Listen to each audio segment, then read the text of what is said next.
Tu veux économiser de l'argent mais tu ne sais pas comment t'y prendre. Bienvenue sur ma chaîne, moi c'est Sabrine, je partage ma vie, je fais des vlogs, je fais des vidéos lifestyle et je donne des conseils comme aujourd'hui lorsque je sais que je suis de bons conseils. Donc là, j'ai pris des notes sur mon petit iPad et je vais te partager mes meilleurs conseils pour économiser un maximum d'argent sans, entre guillemets, faire beaucoup d'efforts, c'est-à-dire sans réellement se priver, vous voyez.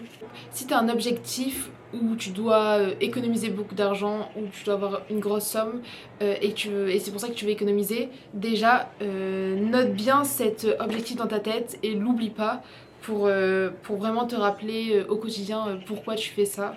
Déjà, on va commencer par la base des bases. Déjà, soit tu vis chez tes parents, donc t'as de la chance, dans ce cas-là, c'est hyper simple pour toi. Enfin, pas hyper simple, mais c'est vraiment beaucoup plus simple. Mais là, on va prendre le cas où t'habites tout seul, ou avec ton conjoint, ou en coloc, peu importe. Donc, déjà, tu vas essayer de diminuer au maximum tes charges. Parce que si tu arrives à diminuer tes charges au maximum, bah, tu vas déjà économiser tous les mois, sûr et certain. Par exemple, imaginons que tu vis dans un 2 pièces et que tu es tout seul. T'as pas besoin d'un 2 pièces si t'es tout seul, tu vois. Prends un studio, au moins le temps de réunir la somme, ton objectif de somme, t'as besoin, tu vois. Donc, tu vas, si t'as un 2 pièces ou un 3 pièces alors que t'es tout seul, même si t'habites dans une province où ça coûte pas cher, franchement, ça te sert à rien d'avoir un aussi grand appartement. Donc, prends un studio vraiment un petit 2 pièces. C'est-à-dire que en ayant un plus petit appartement, même si vous êtes deux, vous n'avez pas besoin d'un 2 pièces, même un studio ça suffit pour 2 personnes. Prenez un 2 pièces ou un studio si vous êtes deux. Ou sinon, si tu veux un grand appartement, fais une colocation. Ça, c'est une très bonne solution. Je sais que c'est pas évident la colocation, mais si tu choisis la bonne personne avec qui tu le fais, ça peut très bien se passer. Moi, je connais des gens qui sont en colocation, ça se passe super bien. Donc déjà ça pourra te permettre d'économiser des centaines d'euros tous les mois, vous voyez. En fait, le fait d'avoir un petit appartement, ça va te permettre d'économiser tous les mois sur ton loyer. Ensuite, tout ce qui est chauffage, électricité, il est plus petit, donc forcément ça coûtera moins cher tous les mois. Si t'es propriétaire, bah pareil, ce sera les charges de copropriété moins chères, la taxe foncière moins chère. En fait, juste le fait d'avoir un petit appartement rendra tout moins cher niveau charges et aussi et surtout quand tu as un plus petit environnement, bah tu dois avoir moins de choses chez toi, donc ça te permet de t'obliger à avoir moins de choses et accumuler moins de choses, avoir moins de vêtements, moins de choses inutiles, moins de meubles, les meubles ça coûte cher. En fait, ça te permet vraiment de limiter tous les objets que tu possèdes et les réduire au maximum. Ensuite, tout ce qui est pareil pour donc dans les charges, il y a aussi tout ce qui est abonnement. Est-ce que tu as réellement besoin d'un abonnement Netflix? Est-ce que tu as réellement besoin d'un abonnement cinéma? Je sais pas, je dis ça au hasard parce que j'en ai, mais est-ce que tu as réellement besoin d'un abonnement? En fait, notre société d'aujourd'hui fait que on nous force entre guillemets à prendre beaucoup d'abonnements qui nous est pas forcément utile. Vous voyez, moi par exemple j'ai fait le choix de prendre un abonnement cinéma, ça coûte un peu cher, mais en soi c'est ma entre guillemets seule sortie payante parce que je sais que j'aime bien aller au cinéma, c'est ma sortie préférée, donc je me suis dit je vais prendre un abonnement, ça me reviendra moins cher que de payer à chaque fois. Donc pour moi j'ai vu que c'était rentable. Vous, à voir, est-ce que vous préférez aller au cinéma ou est-ce que vous préférez regarder chez vous Netflix? Par exemple, moi je paye le cinéma, mon mari il a Netflix, donc je suis pour son Netflix et moi comme j'ai le cinéma pour 2 personnes, bah on y va à deux. C'est un exemple. Ensuite, pour tout ce qui est transport, surtout si vous avez le choix de ne pas prendre de voiture, ne prenez pas de voiture. Prenez les transports en commun, c'est plus écologique et en plus de ça, c'est tellement moins cher de prendre juste les transports en commun que d'avoir une voiture, ça change la vie. Donc si vous pouvez vous débarrasser de votre voiture, faites-le tout de suite parce que vous allez économiser pareil des centaines d'euros par mois, hein, des centaines, au moins 200 euros par mois. Sans l'assurance, sans l'essence, etc. C'est incroyable. Une fois que vous avez toutes vos charges, il faut que vous soyez conscient de tous les abonnements que vous avez, de votre loyer, ce que vous payez exactement. Des fois, les assurances, etc., elles vous prélèvent 2 fois, 3 fois. Elles font ça, mais subtilement pour pas que les gens s'en aperçoivent. Du coup, elles se font un peu de la marge comme ça. Et il faut surtout surveiller tous les mois combien vous êtes prélevé par qui. Et à ce moment-là, une fois que vous aurez toutes vos charges fixes, loyer, abonnement, les choses indispensables, vous allez les déduire de votre salaire. Comme ça, vous allez pouvoir voir exactement ce qui vous reste pour économiser, manger bien sûr, et vous faire plaisir. Une fois que vous avez ça, vous allez vraiment faire un budget. Moi, pour économiser une grosse somme, je vous conseille vraiment, une fois que vous avez déduit les charges, de mettre la moitié de votre salaire, la moitié de côté de ce qui vous reste. Vous voyez, la moitié vous mangez avec et vous faites plaisir, et la moitié vous laissez de côté. Et ce qui est important aussi, c'est de mettre de côté en début de mois. Je sais que c'est pas facile pour certains parce que on se dit toujours qu'on va avoir besoin de plus, peut-être, au cas où. Mais justement, c'est en se forçant, en se disant qu'on a que ça et c'est tout, que vous allez réussir à n'utiliser que ça. Alors que si vous laissez sur votre compte, vous allez croire que vous êtes large alors que pas du tout. Donc vous allez faire plusieurs catégories. Vous allez faire catégorie courses, catégorie shopping par exemple, catégorie restaurant, catégorie... Et vous allez vraiment mettre le minimum. Déjà le shopping pour moi devrait y avoir pratiquement rien dedans. Limite vous devrez mettre un petit somme pour au cas où vous avez vraiment besoin d'un truc, mais c'est tout. Vous voyez, normalement il n'y a pas besoin. Vous allez éviter toutes les dépenses superflues. Vous allez acheter le strict minimum. Moi, ce qui m'aide, par exemple, c'est de me dire, j'ai vécu, par exemple là j'ai 24 ans, j'ai vécu 24 années sans cette chose. Est-ce que j'en ai réellement besoin? Non, parce que j'ai réussi à vivre 24 ans sans cet objet. Donc ça vous aider à vous contrôler et ne pas acheter sous le coup de la pression. Donc voilà. Ensuite, deuxième pour le shopping, pareil, pour réduire ses dépenses au maximum, une autre astuce, c'est pas moi qui l'ai inventé, hein, je l'ai vu sur internet. En gros, si vous voulez acheter quelque chose, vous l'achetez seulement et uniquement si vous avez 10 fois la somme dans votre compte bancaire. Donc par exemple, si vous voulez vous acheter un rouge à lèvres à 10 euros, bah faut que vous ayez 100 euros sur votre compte bancaire. Si vous avez pas au moins 100 euros, bah vous l'achetez pas. Si par exemple vous voulez vous acheter un Birkin, vous avez 10 000 euros, ça coûte 10 000 euros, donc il faut que vous ayez au moins 100 000 euros sur votre compte bancaire. Sinon, ça n'a pas de logique d'acheter un Birkin si vous avez même pas 10 000 euros. Surtout, le piège de notre société actuelle, c'est les paiements en 4 fois sans frais. Alors ça, c'est un piège monstre, il faut surtout pas tomber dedans, ça c'est vraiment la catastrophe. Après, quand c'est sans frais, pourquoi pas, et encore... Si vous pouvez ne pas le faire, franchement, faites-le pas. Faites-le vraiment en dernier recours si vous avez vraiment pas le choix. Mais ça, c'est le piège. Et c'est comme ça, les gens ils s'endettent sans se rendre compte au final parce que c'est des petites sommes cumulées. Et c'est à la fin qu'ils sont dans la merde.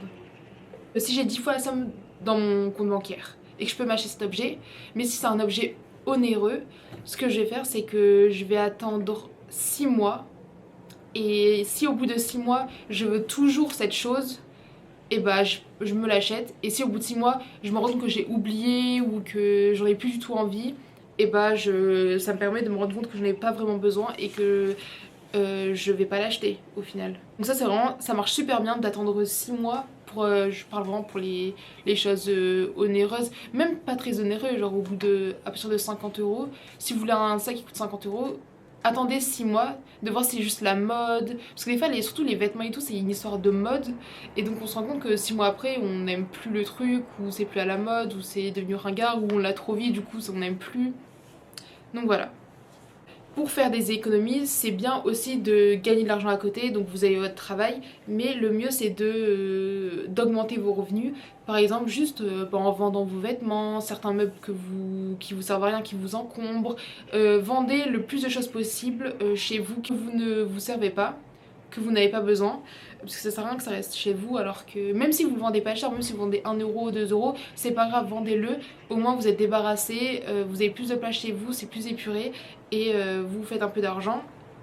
Et moi ce que je fais, c'est que tout l'argent que j'utilise pour vendre, où je vends des vêtements ou peu importe, et ben je le mets directement dans mon compte épargne. Ça reste pas sur mon compte courant, sinon après on va le dépenser en fait si on le laisse sur notre compte courant. Donc ça sert à rien. Si vous pouvez aussi, faites des petits boulots, par exemple du babysitting à côté de votre travail, ou sinon vous pouvez faire du cat-sitter ou dog-sitter, promener les chiens, faire des... Vous voyez, des petits trucs comme ça qui qui vous demande pas grand effort entre guillemets, mais qui vous aide à gagner un peu plus d'argent. Et en fait tout cet argent vous pareil vous l'économisez. Moi ça m'arrivait de travailler quelques jours en plus de mon travail juste pour me mettre un peu plus d'argent de côté.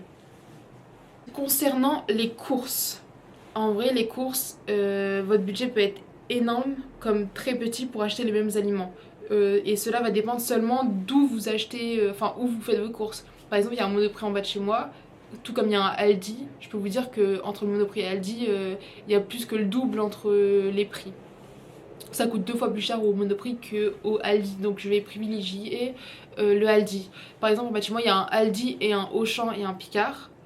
Et ben en fait ce que je vais faire c'est que par exemple il va y avoir des aliments qui sont moins chers à Aldi que à Auchan, et il y a des aliments qui seront moins chers à Auchan que à Aldi. Donc en gros ce que je vais faire, je vais aller aux deux et je vais prendre les éléments les moins chers de chaque endroit. J'avoue ça c'est un peu chiant, mais à force vu que j'achète tout le temps la même chose et tout, je sais où se trouvent les choses les moins chères, même si en général c'est plus à Aldi qu'il y a les trucs les moins chers. Mais voilà, je vous conseille d'essayer de repérer les aliments les moins chers où ils sont et d'aller aux endroits où c'est le moins cher. Et aussi, surtout si vous pouvez, moi je peux pas trop malheureusement parce que je travaille souvent, mais aller au marché. Au marché, vous trouvez des pépites, je parle des vrais marchés où vous achetez des fruits et des légumes de bonne qualité, etc. Souvent c'est moins cher et c'est meilleur que dans les supermarchés. Niveau courses toujours, faut arrêter d'acheter les choses inutiles, les aliments inutiles, c'est-à-dire qui n'apportent rien de bon à votre corps. Par exemple tout ce qui est boissons sucrées, vous n'avez pas besoin de boissons sucrées. À la limite je sais qu'il y en a qui n'arrivent vraiment pas à se passer de boissons sucrées. Ce que vous pouvez faire c'est acheter du sirop, au moins ça dure beaucoup plus longtemps et c'est moins mauvais pour votre santé qu'acheter du coca par exemple ou du Schweppes ou je sais pas trop quoi. Donc ouais, essayez de privilégier le sirop.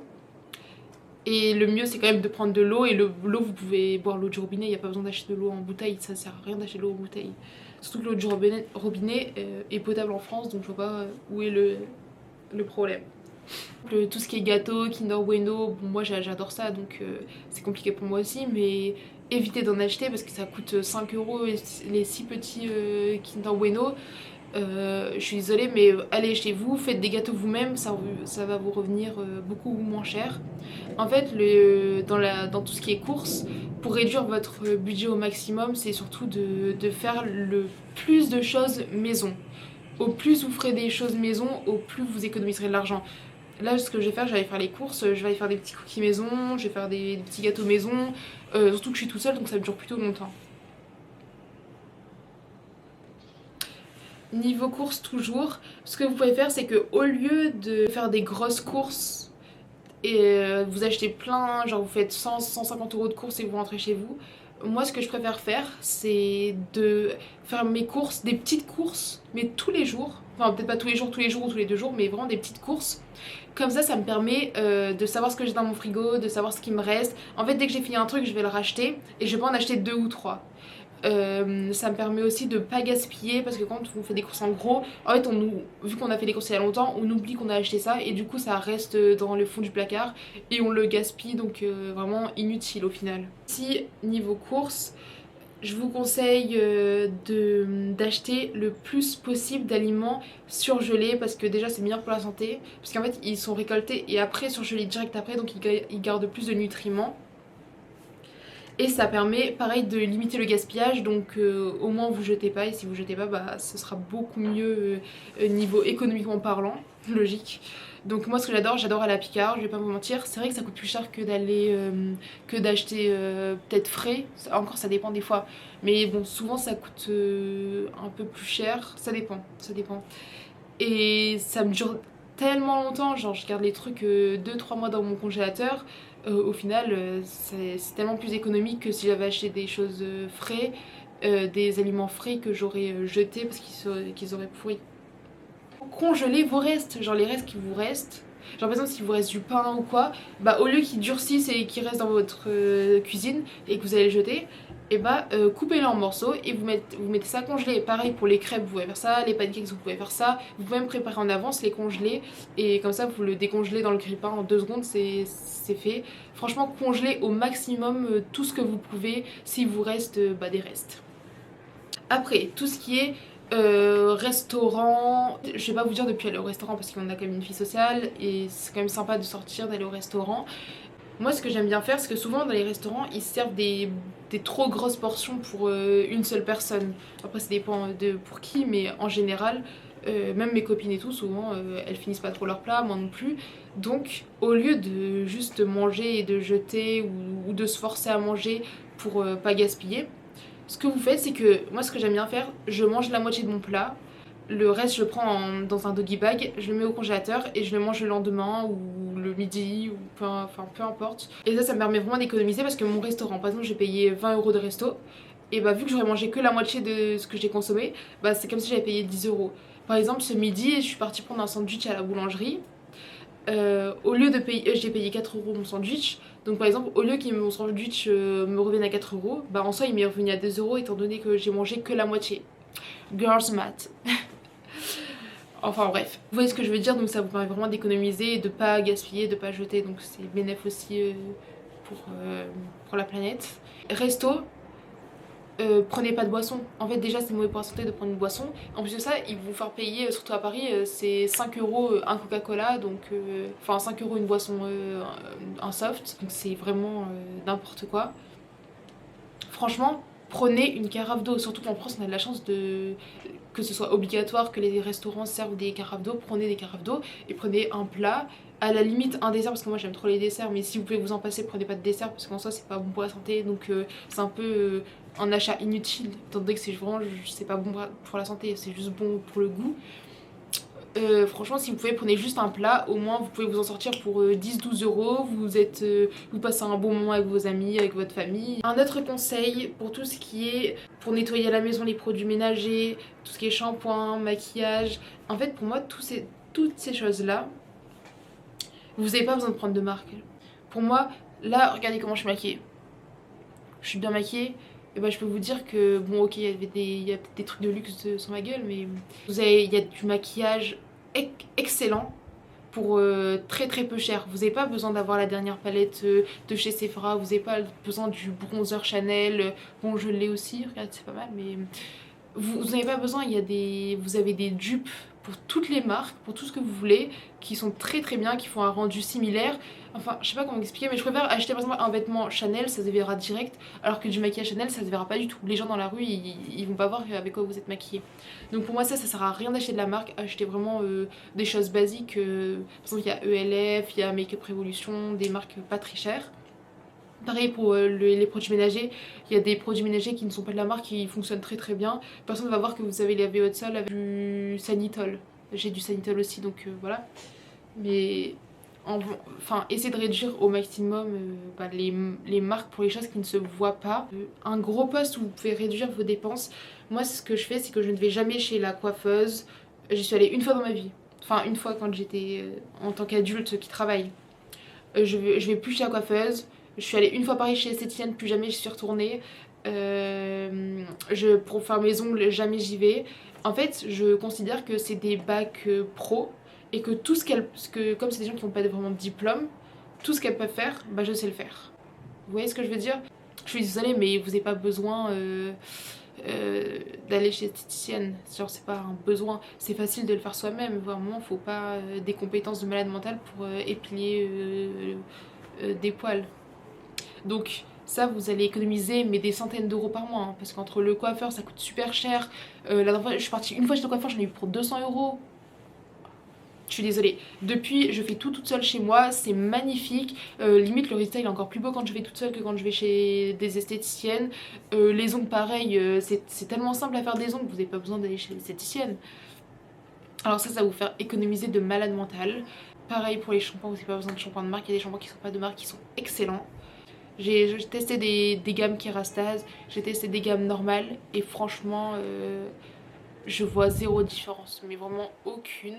Pareil pour les vêtements, alors je vais pas vous dire d'acheter des vêtements pas chers, au contraire. Justement maintenant j'ai changé un peu ma façon de faire, c'est à dire que maintenant je préfère acheter des habits un peu plus chers qu'à l'époque. Mais en fait j'essaie d'éviter au maximum, j'essaie le plus possible d'éviter tout ce qui est fast fashion, enfin pas fast fashion mais tout ce qui est Zara, Pull&Bear, parce qu'en fait ce qui est bien quand vous achetez des jolis vêtements souvent de marque, je privilégie tout ce qui est Sandro, Maje, etc. Même si ça coûte très cher.